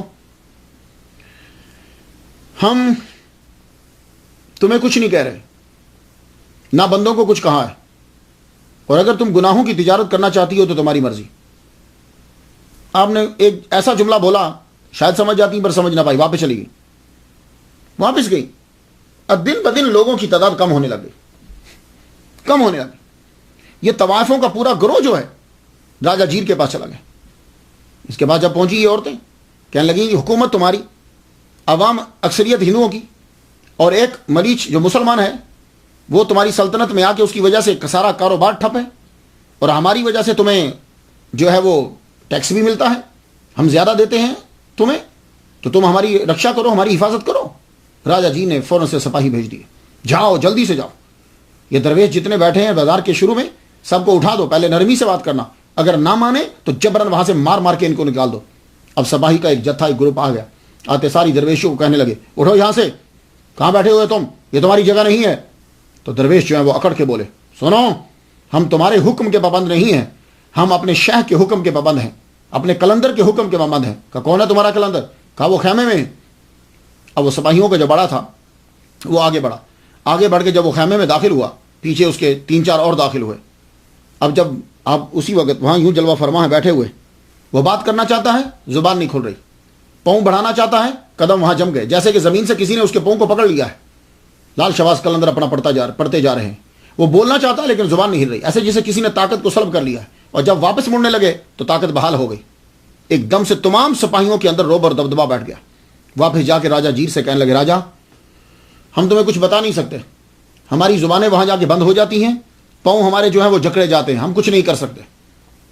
یہ ایک ایسی بات تھی کہ جس سے راجہ کے دربار کے اندر بھی جو ہے وہ دبدبا ہوا۔ راجہ نے نجومیوں کو بلا لی، کہنے لگا یار یہ کیا ہے مسئلہ، آئے دن ہم کمزور سے کمزور پڑتے جا رہے ہیں، یہ کیا ہے؟ تو نجومیوں نے وہی جملہ یاد دلایا، کہا ہم نے آپ سے کہا تھا کہ ایک ملیچ آئے گا، یعنی ملیچ آپ کو معلوم ہے ان کی زبان کے اندر، سنسکرت کے اندر کہتے ہیں جو مسافر ہوتا ہے، کہ وہ آئے گا مسلمان اور یہاں رہے گا، اور یہ وہی ہے، یہ آ گیا ہے۔ اب تم اس کو کسی طریقے سے زیر نہیں کر سکتے راجہ، یہ بات سن لو۔ لیکن آپ کو معلوم ہے کہ جو اس سیٹ کے اوپر بیٹھ جاتا ہے نا، وزارت کی، بادشاہت کی سیٹ پر، اس کا دماغ کی پرواز کہیں اور ہی ہوتی ہے۔ کہنے لگا لو دولت سے کیا نہیں ہو سکتا، میں اپنی دولت کے ساتھ ان کو یہاں سے لالچ دے کے نکال دوں گا، یہ رہنا ہی چاہتے ہیں نا تو کہیں اور جا کے چلے جائیں۔ اپنے وزیر سے کہا ادھر آؤ، یہ ساری دولت جو ہے، یہ ہیرے جواہرات، یہ سونا، یہ چاندی، یہ لے کے جاؤ، تھال میں ڈالو، اور یہ پوری بھری ہوئی تھال جا کے شیخ کو دے دو، کلندر کو، اور اسے کہو کہ یہ دولت لے لو، اور یہ لینے کے بعد جاؤ کہیں اور جا کے زمین مول لے لو، اس سے تم بہت سی زمین خرید سکتے ہو، بلکہ گاؤں خرید سکتے ہو، یہ جگہ چھوڑ کے چلے جاؤ۔ تو لالچ سے بھی چلے جائیں تو بھی جیت ہے، کسی کو کیا پتا چلے کہ کیا کیا تھا۔ اب وزیر خود آیا، کلندر کے خیمے میں داخل ہوا، لال شہباز قلندر جلوہ فرما ہے، اور اللہ کے بندے کلندر تو کہتے ہی اسے ہے جو دولت کی طرف نظر اٹھا کر نہیں دیکھتا، تم اسے دولت دینا چاہتے ہو؟ جب ان کے دربار میں پہنچے تو کلندر کی ایک علامت آپ کو میں بتا دوں، کلندر جو ہوتے ہیں ان کا مچ ہوتا ہے، یہ ان کی نشانی ہے، وہ آگ جلتی رہتی ہے، وہ اس مچ کے بڑے فائدے ہوتے ہیں، یہ نہیں کہ وہ آگ کے پجاری ہوتے ہیں۔ مچ کا ایک فائدہ ہوتا ہے روشنی ملتی ہے، دوسرا فائدہ کیا ہوتا ہے کہ وہ بیچارے درویش کھانا پکا لیتے ہیں، سمجھ آ گئی ہے؟ تیسرا جو ہے فائدہ ہوتا ہے وہ سردی سے بچتے رہتے ہیں، گرمی کے اندر ذرا تھوڑی سی ماند پڑ جاتی ہے۔ میرے پیر و مرشد ہیں سید رضا شاہ گیلانی رحمۃ اللہ علیہ، ان کی بھی قلندرانہ ہی عادت تھی، تو ان کے ہاں بھی میں نے دیکھا درویش جو ہیں وہ جلایا کرتے تھے۔ تو یہ مچ جو ہے، مچ اس کے بہت سے فوائد ہوتے، تو وہ مچ جو ہے نا وہ آپ کے سامنے ہی جلتا تھا جہاں آپ بیٹھتے تھے، درویش کھانا بھی پکا لیتے اور بھی کام ہوتے رہتے۔ وہ دولت لے کر آیا، تھال بھرا ہوا کہ شاید قلندر کو خرید لیں گے، تو حالات کے قدموں پہ قلندر نہیں گرتے۔ تو جب لایا کہنے لگا جی یہ راجا نے بھیجا ہے، آپ یہ دولت لیجئے اور یہ جگہ کو چھوڑیے اور چلے جائیے یہاں سے۔ آپ نے وہ تشت پکڑ کے نا، دولت پوری پکڑ کے جلتے ہوئے مچ کے اندر پھینک دی، اور مچ قلندر کے بعد شاید مچ بجھا، جب قلندر بیٹھا ہو پھر مچ جو ہے وہ آگ جو ہے وہ جلتی ہے پھر خوب۔ جب اس کے اندر پھینک دیا، یہ وزیر کی بے عزتی تھی، راجا کی بھی بے عزتی تھی۔ آگ کے اندر پھینک دینا اس بات کی علامت ہے کہ ہم تیرے ہیرے جواہرات کو ہم کچھ نہیں سمجھتے، جاؤ۔ اور آپ نے فرمایا وزیر سن، تم لوگوں نے اب ہمیں لالچ دیا ہے، ایک بات یاد رکھنا، یہاں سے ہم نہیں جائیں گے، تم جاؤ گے۔ یہ راجا سے کہہ دو تم جاؤ گے اور تمہارا اقتدار جائے گا، ہم یہاں سے نہیں جائیں گے۔ اور جاتے ہوئے ایک اور بات سن لو، میرے اس مرید کو عشاء تک آزاد کر دو، عشاء تک، سورج ڈوبنے کے بعد ہماری نماز ہوتی ہے عشاء تک اسے آزاد کر دو۔ اگر تم نے آزاد نہ کیا تو راجے سے بول دو کہ میں آزاد کروا لوں گا، اور جاؤ چلے جاؤ۔ تو سیختا ہو کر وہاں سے چلا گیا۔ ان کی جرت حکومت ہماری ہو اور یہ ہمیں یوں کہیں کہ قیدی ہمارا چھوڑ دو۔ واپس جا کے راجا جیر کو ساری باتیں بتائی، راجا تیری دولت کو انہوں نے پھینک دیا آگ کے اندر۔ دوسری بات اس نے یہ کہا ہے کہ میرے مرید کو چھوڑ دو جو تم نے قید کر رکھا ہے، اب وقت آ گیا ہے کہ تم اسے چھوڑ دو، نہیں تو میں عشاء کے وقت میں خود چھڑا لوں گا۔ راجا نے کہا اچھا دیکھتے ہیں کیسے چھڑاتا ہے، دروازے اچھی طریقے سے بند کر دو، ہم دیکھتے ہیں کہ آپ کیسے چھڑائیں گے۔ عصر، مغرب، عشاء کا وقت ہوا، لال شباز قلندر رحمۃ اللہ علیہ نے نماز پڑھائی، نماز پڑھی۔ نماز پڑھنے کے بعد آپ نے وہ جیل جس طرف تھی وہ بالکل محل کے قریب تھی، جیل کی جانب آپ نے منہ کیا۔ جب آپ نے جیل کی جانب منہ کیا تو آپ فرمانے لگے، بلند آواز سے کہنے لگے، او بودلا کہاں ہو تم، آؤ تمہیں دیکھنے کو آنکھیں ترس گئی ہیں۔ میں اتنا جملہ ہی کہا، ایک دم سے بودلا اٹھے، میرا مرشد آ گیا، میرا مرشد، پھر وہی میرا مرشد آ گیا، میرا مرشد آ گیا۔ آواز ان کے کانوں میں پڑی، زنجیریں ایک دم سے کھل گئی، زنجیریں خود بہت کھل گئی، زنجیریں کھلی، میرا مرشد آ گیا، میرا مرشد آ گیا۔ یوں توڑے تو دروازہ کھل گیا۔ جب مین گیٹ پہ پہنچے تو وہاں ذرا رکاوٹ تھی، دیوار میں شک ہوا، دیوار کراس کر کے نکل گئے، کیونکہ بندے تو مین گیٹ پہ تھے۔ دیوار میں سے نکلتے ہوئے ایسے جیسے کوئی آواز یا کوئی چیز ان کا ہاتھ پکڑ کے کھینچتی جا رہی ہے، اور وہ کہتے جا رہے میرا مرشد آ گیا، میرا مرشد آ گیا، میرا مرشد پہنچ گیا، میرا مرشد پہنچ گیا۔ سیدھے خیمے تک پہنچے، اور اس وقت لال شہباز قلندر رحمۃ اللہ علیہ اپنے دروازے پر ہی کھڑے تھے، خیمے کے دروازے پر ہی کھڑے تھے۔ سیدھا بودلا ان کے قدموں میں گرے، آپ نے اٹھا کے سینے سے لگایا۔ سارے درویش پوچھنے لگے حضور یہ کون ہے؟ فرمانے لگے یہ بھی تمہارا بھائی ہے، ناحق حاکم نے اس کو پکڑ کر قید کر دیا تھا، یہ تمہارا بھائی ہے۔ آپ نے پھر خود مرہم پٹی کی، زخموں کے اوپر جو مرہم لگا، فرمانے لگے تم رہو یہاں ہمارے پاس۔ اب یہ جنگل کی آگ کی طرح بات پھیلی کہ انہوں نے واقعی اپنا مرید چھڑا لیا ہے۔ اب تو پریشان ہو گیا، کہنے لگے یہ کیا ہو رہا ہے؟ جادو بے بس ہے، سپاہی آگے ہلتے نہیں ہیں، جو کوئی جاتا ہے تو واپس آتا ہے تو کچھ بولتا نہیں ہے، کیا کروں میں؟ شور برپا ہو گیا۔ شور جب برپا ہوا طوائفوں نے وہ جگہ چھوڑ دی، کیونکہ اب سپاہی بھی کچھ نہیں کر سکتے، وہ بازار پورا خالی ہو گیا، وہ عورتیں وہاں کی کہیں اور چلی گئی۔ تو لال شہباز قلندر رحمۃ اللہ علیہ نے یہ ناچنے گانے والی ہیں، یہ جو طوائفیں تھیں ان کو وہاں سے بھگایا تھا، اب پتہ نہیں پھر دوبارہ کیسے آ گئی۔ تو اب اگر کوئی آدمی یہ اعتراض کرے جی وہاں دھمال ہوتا ہے، وہاں ناچ گانا ہوتا ہے، اور اللہ کے بندوں ان کی ہسٹری تو پڑھ لو، انہوں نے ان کو مار بھگایا تھا، یہ پھر سے واپس کیسے آ گئی؟ تو اگر آئی ہیں تو صاحب مزار کا اس کے اندر کوئی جو ہے وہ عمل دخل نہیں ہے۔ تو اگر تم کہو جی کہ اتنی طاقت ہو مزار والے میں تو وہ ان کو ہٹاتا کیوں نہیں ہے، تو یہی سوال تو پھر اللہ پہ بھی ہوگا۔ بھائی اللہ نے روکا ہوا ہے نا، فحاشی کرنے سے منع کیا نا، چوری کرنے سے منع کیا ہے نا، تو پھر تو یہی اعتراض اللہ پہ ہوگا۔ جب اللہ سب کو منع کر رہا ہے تو دبئی میں کیا ہو رہا ہے، تو پھر تو اللہ پہ بھی اعتراض ہوگا کہ اللہ پھر کیوں نہیں روکتا۔ یہ کوئی ایسا اعتراض کیا کرو کہ جو کسی کی سمجھ میں آ جائے۔ ولی اپنی زندگی کے اندر سب کچھ منع کر گیا، اب اگر کوئی دربار پہ مزار پہ کرتا ہے تو یہ اس کا قصور ہے، کسی مذہب کا یا مسلک کا قصور نہیں، نہ بزرگ کا کوئی قصور ہے۔ تو آپ نے وہاں سے ناچنے گانے والیاں اور یہ سب طوائفوں کو بھگا دیا، اور بلکہ آرڈر دے دیا. آپ نے فرمایا کہ سب مکان مسمار کر دو. جب مکان مسمار کرنے لگے تو ذمہ دار آ گیا جس کی وہ زمین تھی. کہنے لگا بابا تو میرے مکان مسمار نہیں کر سکتا, یہ ہماری ملکیت ہے. آپ نے فرمایا دیکھو یہ خدا تعالیٰ کی زمین ہے, جگہ پلیت ہو گئی تھی, میں نے اپنے درویشوں کو حکم دیا ہے کہ جگہ کو پاک کر دو. یہاں کے رہنے والے چلے گئے, یہ مکان گرانے ہیں تاکہ جگہ پاک ہو جائے. وہ ذمہ دار طوائفوں کی سائڈ لے رہا تھا کہ مکان برقرار رہیں اور میں ان کو واپس لاؤں اور مجھے کرایہ ملے. آپ نے فرمایا یہ جگہ پاک کرنا ہے, ہمیں پاک کرنے کا حکم ہوا ہے. وہ آدمی گالیاں دینے لگ گیا. وہ ذمہ دار جو مالک تھا گھوڑے پہ بیٹھا ہوا اور گالیاں دینے لگا. جب وہ گالیاں دے رہا ہے تو حضرت لال شہباز قلندر رحمۃ اللہ علیہ نے اپنا عصا جو ڈنڈا تھا وہ ہلکا سا اس کو لگا دیا. جب لگایا ایک دم وہ چیخنے لگ گیا, چیخا, دھڑام سے نیچے گرا, یہ منکا اس کا ٹوٹا اور مر گیا. جب وہ مرا تو آپ نے اپنے درویشوں سے فرمایا ہندو ہے, گڑھا کھود کے اس کا دفنا دو, اس کو گڑھا کھود کے دفنا دو. گڑھا کھود کے دفنا دیا. اب سب کے سب ڈرے ہوئے, جو ذمہ دار کے ساتھ لوگ آئے تھے وہ بھی ہاتھ نہیں لگا پا رہے, بول نہیں کہ کیا کریں. ایک دم سے وہ چیختا ہوا مر گیا ہے, آپ نے ڈال دیا. یہ بات جب ہوئی اب راجا خود آ گئے. ذمہ دار کی ٹھیک ٹھاک حیثیت تھی وہاں سے منشری میں. راجا کو جب معلوم ہوا تو سپاہیوں کو لے کے ساتھ آیا, تجھے گرفتار کرنا ہے. فرمایا جرم کیا میرا؟ کہا تم نے ایک ذمہ دار کو مارا ہے, کیونکہ ہندوؤں نے شور برپا کر دیا, ہمارا بندہ مار دیا مسلمانوں نے, ہندو مسلم فساد ہو گیا, لڑائی شروع ہو گئی. ان کی جرت کی یہ ہمارے بندے کو مارے, اتنے امیر ذمہ دار کو. بابا کے سامنے راجا کھڑا کہنے لگا تم نے ایک ذمہ دار کو مارا ہے, یہ تمہارا جرم ہے اور ہم گرفتار کرنے آئے ہیں. اپنے فرمان لگے میں نے کسی بندے کو نہیں مارا, اصل میں ہوا یہ کہ کتا بھونک رہا تھا اور جب وہ کاٹنے کے لیے دوڑا تو ہم نے کاٹنے کے لیے جھپٹا تو ہم نے مار دیا. کہنے لگا کتا؟ سارے بندے کہہ رہے ہیں کہ ذمہ دار نے, آپ نے ذمہ دار کو ڈنڈا مارا ہے. آپ نے فرمایا نہیں, کتا مارا ہے, وہ کاٹنے کے لیے دوڑا تھا. اب تم ہی بتاؤ. سب لوگوں نے کہا نہیں نہیں جی وہاں گڑھے میں بندے کو دفنایا. آپ نے فرمایا دیکھ لو, اگر بندہ ہوا تو مجھے پکڑ کے لے جانا. راجا کی حالت عجیب ہو گئی. آگے بڑھے, سپاہیوں کو حکم دیا کہ زمین کو کھودو, کیونکہ واقعہ تو بالکل ابھی تازہ ہی ہے. زمین کو کھودا گیا تو اندر ذمہ دار نہیں تھا, کتا تھا. راجا بھی حیران, سب چپ, کہیں تو کیا کہیں. لال شہباز قلندر نے فرمایا کتا تھا, بھونک رہا تھا.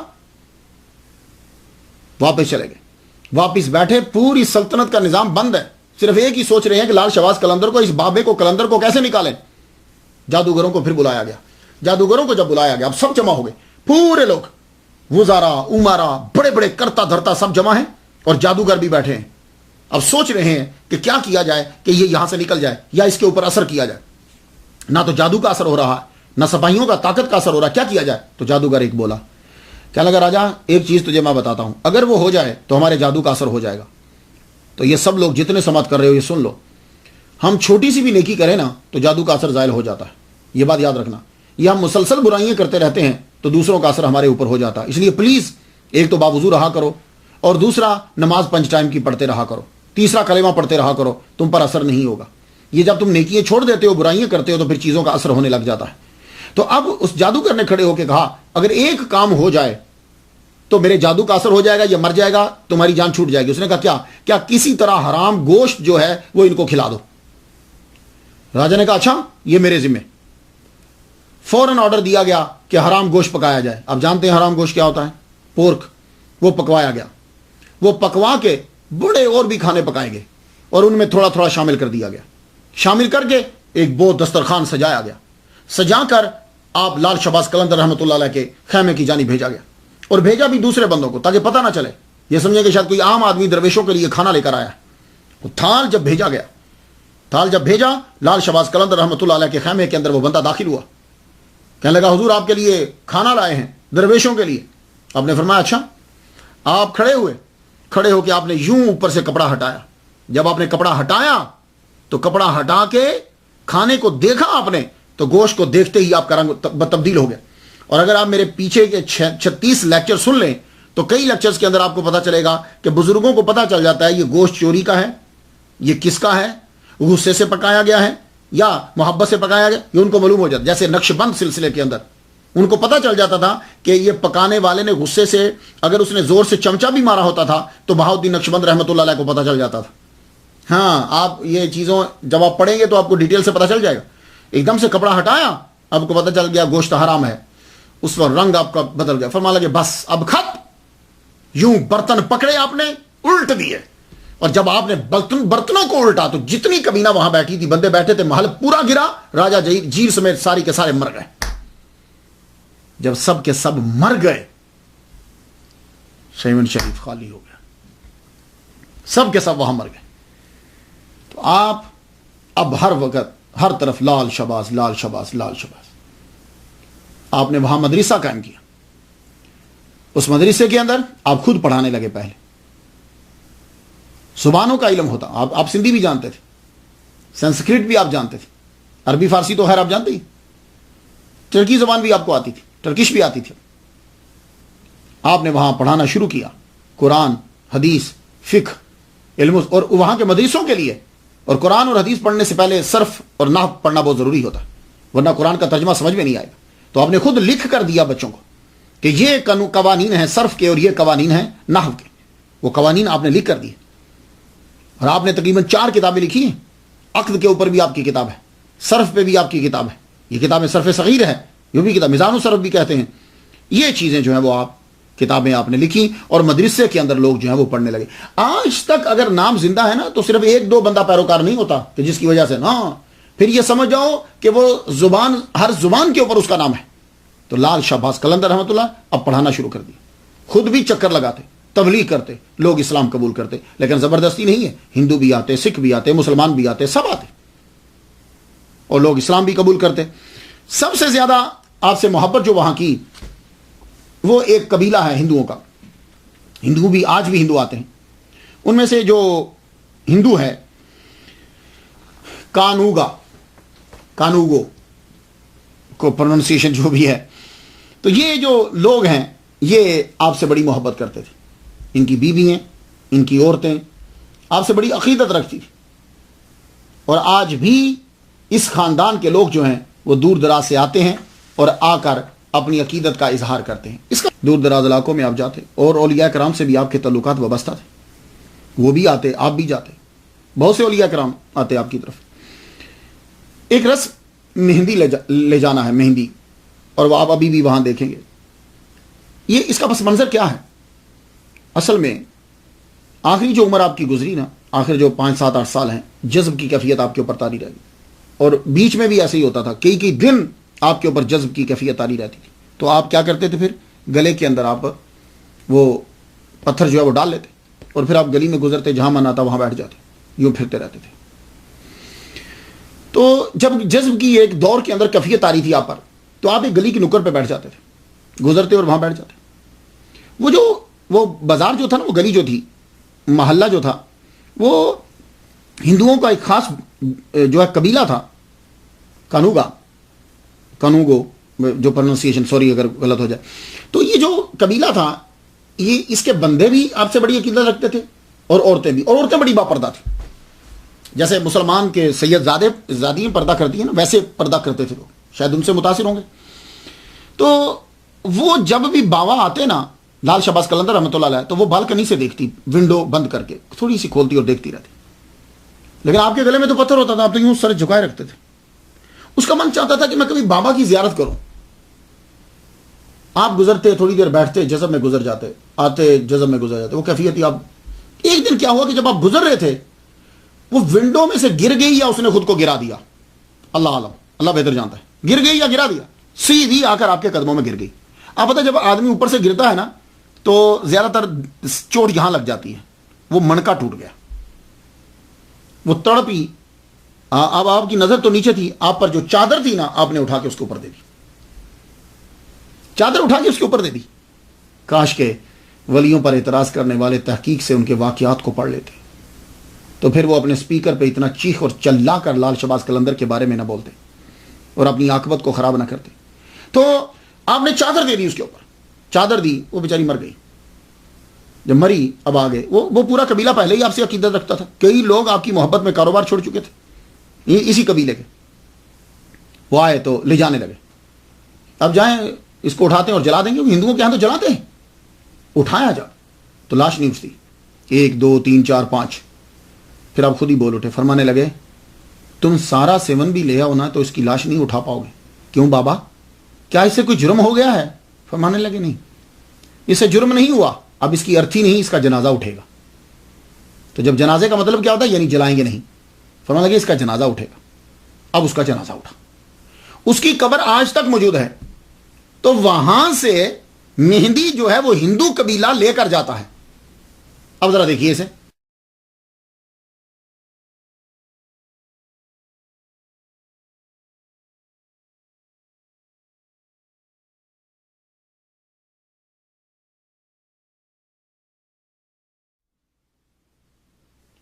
تو یہ جو قبیلہ لے کر جاتا ہے اس کے اندر جو ہے اب ہندو عورتیں شامل ہوتی ہیں.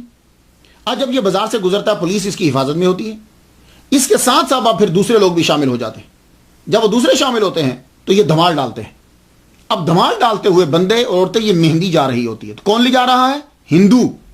تو اب اس گروپ کو دیکھ کر بنا تحقیق کیے مولوی صاحب نے اعتراض کر دیا کہ دیکھو کیا ہو رہا ہے، دیکھو کیا ہو رہا ہے. تو پھر مجھے بھی اعتراض کرنے دیجیے. جیسے مجھے ایک صاحب نے آ کر پوچھا یار یہ عربی کیا کر رہے ہیں دبئی کے اندر. میں نے کہا کیا ہوا؟ کہنے لگے یار بڑے بڑے عربی بیٹھے ہوئے پیسے لٹا رہے ہوتے ہیں. بھائی میں نے کہا میں نے تو نہیں دیکھا کہ تو جو کہہ رہا ہے. کہتا گانے بجانا ہوتا ہے، اتنا کچھ ہوتا ہے، یہ کیا ہو رہا ہے؟ تو میں نے کہا اس سے مراد اب یہ تو نہیں نا کہ اب دبئی میں عربی اگر کچھ کر رہے ہیں تو تم سعودی عرب کے امام کو کہو گے کہ یہ لوگ کیا کر رہے ہیں. نہیں، وہ اس کا اپنا ایک. اب لبنان میں تم چلے جاؤ وہاں عربی ہے. تم اگر عربیوں کو دیکھو یا اگر کوئی آدمی کسی داڑھی والے مولوی کو پشاور میں چرس بیچتے ہوئے دیکھے تو وہ کہ جی وہ فلاں فرقے کے آدمی جو ہیں وہ دیکھو وہاں چل. میں نے کہا نہیں، ایک عام آدمی اگر کوئی کام کر رہا ہے خواہ وہ کسی فرقے سے تعلق بھی رکھتا ہے تو اس عام آدمی کے عمل کی بنیاد پر فرقہ جھوٹا نہیں ہو سکتا. ہاں اس فرقے کے بانیان میں سے یا بنیادی بندوں میں سے کوئی بندہ کام کرے تو پھر اس پر اعتراض کریں گے. تو یہ دھمال ڈالنا اور یہ مہندی لے جانا اور یہ عورتوں کا دھمال ڈالنا، عورتوں کا جانا، یہ وہ ہیں ہندو. اور وہ اسپیشلی طور پر جاتا ہے. آپ جائیے جا کے کلپ دیکھ، یہ دیکھیے.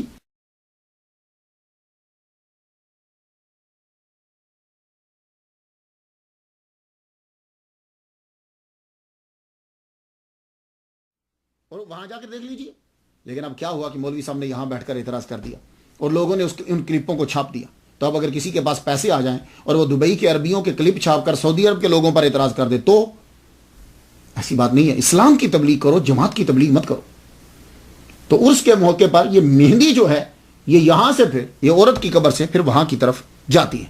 تو راستے میں دوسرے لوگ بھی شامل ہو جاتے ہیں اور راستے میں پڑھتے جاتے ہیں، پھر دھمال ڈالتے ہیں. او لال میری پت رکھی ہو بلا. یہ 500 سالہ پرانا جو ہے یہ کلام ہے. اور اس کو یہ دھمال جو ہے کیا، اب دھمال جو ہے دھمال پہ بھی بڑا اعتراض ہوتا ہے. آپ اصل میں چکر کیا ہے کہ پاکستانی جتنے لوگ ہیں نا ان کا نالج باہر کے بارے میں بہت کم ہے. میں تو ملکوں میں پھرا ہوں، یہ دبئی میں، سعودی عرب میں، عمان میں، یہ ان ملکوں میں قطر میں، دوحہ، ان میں گیا ہوں. یہ سب لوگ ناچتے ہیں. ایون کہ جب سعودی عرب جو ہے، سعودی عرب سب سے بڑا مذہبی ملک ہے نا، تو آپ دیکھیے گا کہ جس دن ان کا نیشنل ڈے ہوتا ہے نا اس دن سارے ناچ رہے ہوتے ہیں، سب ناچتے ہیں. تو دھمالی تو ہوا وہ بھی. ابھی حال ہی میں دیکھیے کہ جو لوگ شام کے اندر مسلمانوں کو قتل کر رہے ہیں اس مولوی کے گھر میں ناچ ہو رہا ہے، وہ بھی تو دھمالی ہے نا. بندے کریں یا جو بھی کریں تو دھمالی کی ایک قسم ہے. تو اگر دھمال پاکستان میں ہو تو حرام ہے، سعودی عرب کے ریاض میں ہو تو وہ جائز ہو جائے گا؟ نہیں. دیکھیے پلیز ایسا مت کیجئے. تو یہ دھمال جو ہے یہ عربیوں کے اندر بھی ہے، ادھر طریقہ ڈیفرنٹ ہوتا ہے، وہ بھی ڈالتے ہیں. تو یہ دھمال ڈال رہے ہیں. لیکن اب یہ اعتراض کرنا کہ جی یہ بریلوی ہے اور ناؤز باللہ غلط لفظ بولنا، حاشا وکلا، ایسا نہیں ہے. لال شہباز قلندر رحمۃ اللہ علیہ کے مزار کے اوپر جو انتظام و انصرام ہے وہ اہل تشیع کا ہے. آپ وہاں دیکھ لیجئے تمام علم نشانات سارے اہل تشیع کے ہیں، بریلویوں کا وہاں کچھ نہیں. ہاں اگر آپ کسی کو دیکھیں پگڑی پہنی ہوئی ہے، لمبی داڑھی ہے اور وہ کسی مدرسے کا بہت بڑا مفتی ہے اور وہ وہاں کوئی ایسا غیر شرعی کام کر رہا ہے، پھر اعتراض کیجئے. عوام کی چیزیں. اب آپ کو کیا معلوم کہ وہاں لال شہباز قلندر پر جو غیر شرعی عمل کر رہا ہے وہ کس ہندو ہی ہو؟ کیونکہ وہاں ہندو بھی جاتے ہیں، سکھ بھی جاتے ہیں، لوکل بندے بھی جاتے ہیں، اہل تشیع بھی جاتے ہیں، سنی بھی جاتے ہیں، سب جاتے ہیں. تو پھر وہ جو کام کر رہا ہے وہ کون ہے؟ آپ کو کیا بتا؟ آپ نے بتایا تو نہیں کہ اس کا مسئلہ کیا ہے. آپ نے کہا جی یہ لال شہباز قلندر کے مزار پہ یہ ہو رہا ہے. تو وہاں سب اقسام کے آدمی جاتے ہیں، وہاں ہندو بھی جاتے ہیں، سکھ بھی جاتے ہیں، لوکل لوگ بھی جاتے ہیں، جو گاؤں سے آتے ہیں وہ بھی جاتے ہیں، جاہل ہیں وہ بھی جاتے ہیں، جو پڑھے لکھے کچھ ہیں وہ بھی جاتے ہیں. اور ہر ایک اپنی رسومات ادا کر رہا ہے. ہندو اپنی رسم ادا کر رہا ہے، اہل تشیع اپنی رسمیں ادا کر رہے ہیں، سنی کا ایک فاتحہ پڑھنے کا طریقہ ہے وہ اپنا کرتا ہے، اور جو لوگ جاہل ہیں، جو کچھ لوگ وہاں جا کر نشہ بھی کرتے ہیں، وہ اپنا کام کر رہے ہیں. تو وہاں ایک بندہ رسم ادا نہیں کر رہا سب. اس لیے پلیز خدا کے لیے لوگوں کو کسی فرقے کے خلاف اس طرح مت ابھارو، ان کو حقیقت بتلاؤ. اب وہاں انتظام و انصرام سب اہل تشیع کا، آپ دیکھ لیجئے بڑے بڑے علم لگے ہوئے ہیں، ہر جگہ انہی کی چیزیں پڑی ہوئی، انتظام و انصرام ان کے پاس۔ تو لال شہباز قلندر وہاں یہ ہندوؤں کا یہ خاندان کانوگو، اس کے افراد آج بھی دور دراز سے آتے ہیں لال شہباز قلندر کے دربار پر، یہ لوگ اور یہ سب لوگ جاتے ہیں۔ تو اگر کوئی ایسا کام ہو رہا ہو تو پوچھو تمہارا مذہب کیا ہے، تو کسی مدرسے کا مفتی ہے، تو نے 3000 کتابیں لکھی ہیں، اگر وہ کہ ہاں تو پھر اعتراض کیجیے۔ مثلا اگر وہ بیچارہ عام آدمی کسی گاؤں سے آیا کوئی کام کر رہا ہے تو اب اعتراض اس پہ نہیں ہو سکتا۔ ایک اور رسم ہوتی ہے وہاں دیا جلانے کی۔ یہ دیا جلانے کی کیا رسم ہے؟ لال شہباز قلندر رحمۃ اللہ علیہ جب 7 شریف میں پہنچے تو وہاں ایک چٹھا عمرانی، یہ بھی راجہ خاندان سے تھا، اس نے اسلام کے بارے میں سنا تو پھر یہ عرب امارات کے اندر پھرا، عرب ممالک میں جب گیا وہاں جا کر اس نے اسلام اور مسلمانوں کو دیکھا، دیکھنے کے بعد اس نے اسلام قبول کیا، پھر یہ حج کرنے کے لیے چلا گیا، حج کرنے گیا، وہاں اللہ تعالیٰ نے اس کو روحانیت عطا فرمائی، حج کرنے کے بعد واپس یہ 7 شریف میں آیا، جب آیا تو یہاں آ کر اس کو راجہ اور اس کے خاندان کے لوگوں نے بڑا تنگ کیا، اس کی بد دعا، اس کی آبرو پر حملہ کرنا چاہا، اس کی بد دعا سے خاندان تو تباہ ہو گیا، یہ بچا۔ اب اس کی کرامت یہ تھی، اللہ تعالیٰ جب عزت دینا چاہتا ہے کوئی ریزن دے دیتا ہے، کوئی سبب پیدا کر دیتا کہ اس کے خیمے میں جو دیا جلتا تھا وہ پانی سے جلتا تھا، پانی ڈال دیتا تھا، وہ دیا جو ہے وہ جلتا رہتا تھا، پانی سے جلتا تھا۔ جب لال شہباز قلندر تشریف لائے تو آپ نے اس کو بلایا، جب وہ خیمے میں آیا، بلکہ کہتے ہیں کہ خود ہی وہ آیا استقبال کرنے، آپ نے بھی اس کا استقبال کیا، اسے ملے، خیمے کے اندر بڑی دیر تک گفتگو ہوتی رہی۔ جب وہ جانے لگے تو آپ نے فرمایا اب اپنے دیے کو بجھا دو۔ کہا حضور دیا بجھا دوں گا تو اندھیرا ہو جائے گا، فرمانے لگے نہیں، یہ پانی کا دیا بجھا دو، تیل کا دیا جلنا چاہیے۔ کہا حضور تو تیل کہاں سے آئے گا؟ فرمانے لگے تیرا دیا ہمارے تیل سے جلے گا۔ کہا حضور پھر پکا وعدہ کیجئے کہ ہمیشہ میرا دیا آپ کے تیل سے جلتا رہے۔ تو زو مانا جملہ تھا، آپ فرمانے لگے ٹھیک ہے چلو بھائی ہمارے دیے سے اس کو تیل دے دو۔ تو وہ آپ نے اپنے دیے سے تیل دیا، انہوں نے جا کر اپنے دیے میں جا کے ڈالا، وہ تیل آئل ڈالا اور پانی گرا دیا، اور آج بھی یہ رسم ہے کہ آپ ہی کے دیا لیا جاتا ہے اور اس دیے کو جو ہے وہ جلایا جاتا ہے۔ اللہ اکبر جل شانہ۔ تو ایک بڑا ہی مشہور کلام ہے، او لال میری پت رکھیو بلا، یہ تقریباً ہر گائک نے گایا ہے۔ میں ایک دفعہ اس کے بارے میں پڑھ رہا تھا، کہنے لگے کوئی انڈیا کا ہو یا پاکستان کا ہو، ایون کہ بنگلہ دیش، ہر ایک نے اسے جو ہے وہ گایا جیسے، اور یہ 500 سالہ پرانا ہے۔ کہتے ہیں کہ اس کے بنانے میں 3 شامل ہیں، امیر خسرو، بلے شاہ اور لوکل سندھی کلچر، یہ یعنی 3 جو ہیں یہ اس کلام کو مکمل کرنے میں تکمیل میں ان کا حصہ ہے۔ ایک ایک جز جو ہے وہ کسی نہ کسی نے بنایا ہے، اور آج جو ہے وہ اسے سب گاتے ہیں، پڑھتے ہیں۔ مجھے اس کے لفظوں میں ان چیزوں میں گفتگو نہیں کرنا، لیکن یہ ہے کہ یہ اتنا پاپولر ہے کہ ہند، سندھ، پاکستان سب میں جو ہے اسے گایا جاتا ہے۔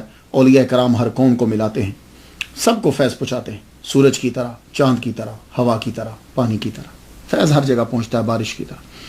سندھ میں امن، محبت، رواداری کا پیام کرنے والے اس بوریا نشین کو 761 سال 761 ایئرز ہو چکے ہیں، 761 سال، 2013 میں 761 سال ہو چکے ہیں، مگر آج بھی نام زندہ ہے۔ 4 صوبوں کے لوگ وہاں آتے ہیں، ایک ولی نے 4 صوبوں کے لوگوں کو 4 دن کے لیے اکٹھا کر دیا، اردو، پنجابی، سندھی، مکرانی، کتنی زبانیں ہیں، 4 دن کے لیے 4 صوبوں کے لوگوں کو اکٹھا کر دیا۔ اور ہمارے ظالم سیاستدان اور علماء سو چند لوگوں کو اکٹھا نہ کر سکے۔ 1274 میں 97 سال کی عمر پا کر آپ دنیا سے رخصت ہوئے، جس جگہ آپ بیٹھا کرتے تھے وہیں آپ کی قبر بنا دی گئی، وہی روزہ بنا دی گئی۔ سلطان فیروز شاہ تغلق کے دور حکومت میں سہون کے حاکم نے، ملک اختیار الدین نے لال شہباز قلندر رحمۃ اللہ علیہ کا مزار بنوایا۔ کہتے ہیں کہ 1356 میں پہلی مرتبہ بنایا گیا تھا۔ مغل شہنشاہ جلال الدین اکبر کے دور میں ترخانی حکمران جو تھے، اس کے آخری حکمران مرزا جانی بیگ نے قلندر کے روضہ کی توسیع کری۔ 1173 ہجری میں سندھ کے کلہوڑا خاندان نے خانقاہ میں پتھر کا فرش لگوایا اور بلند دروازہ۔ شاعران کے دور کے اندر دروازہ جو ہے وہ گفٹ کیے گئے 2 دروازے، ایک دروازہ لال شہباز قلندر رحمۃ اللہ علیہ کے دروازے وہاں لگایا گیا، اس کے اوپر سونے کا کام پانی ہے، اور ایک دروازہ داتا گنج بخش علی اجمیری رحمۃ اللہ علیہ کے دربار پہ لگایا گیا، اس کے اوپر بھی سونے کا کام ہے، کہتے ہیں اسے سونے کا دروازہ بولتے ہیں، لیکن وہ سونے کا اوپر پانی ہے۔ لال شہباز قلندر کی قبر کے گرد جالی ہے، وہ چاندی کی جالی ہے، اس جالی کے اندر جو ہے وہ قبر، وہاں پھول ہوتے ہیں۔ مجھے اندر جانے کا اتفاق ہوا، میں جب گیا تھا کراچی میں تقریر تھی مسجد اولا کے اندر، ہمارے رضی نیازی صاحب ہیں، ان کی وجہ سے میں کافی جگہوں پہ گیا ہوں، یہ سہون شریف میں بھی میں رضی نیازی صاحب کی وجہ سے گیا. میرے ڈائریکٹر ہیں امریکہ کے اندر بھی مسجد کے, حضرت ایوب انصاری رضی اللہ تعالیٰ عنہ کے روزے پر بھی انہی کی وجہ سے میں گیا. تو ان کے ساتھ میں گیا, ایک پوری ٹیم ہماری گئی, تو اندر جانے کا بھی اتفاق ہوا, وہاں سے مجھے تبرکات بھی ملے, میں نے زیارت بھی کی, میرے لیے سعادت ہے. 18 شعبان سے لے کے 21 شعبان تک میلہ لگتا ہے. 2013 میں چاند کے سالوں کے حساب سے, چاند کی تاریخ کے حساب سے 761واں عرس بنتا ہے, اور سورج کے حساب سے 736واں بنتا ہے, کیونکہ دونوں میں فرق پڑتا رہتا ہے ہر سال. میں تو ان کے لیے فاتحہ پڑھ چکا, آپ بھی کلندر کے لیے ایک مرتبہ فاتحہ پڑھ دیجیے.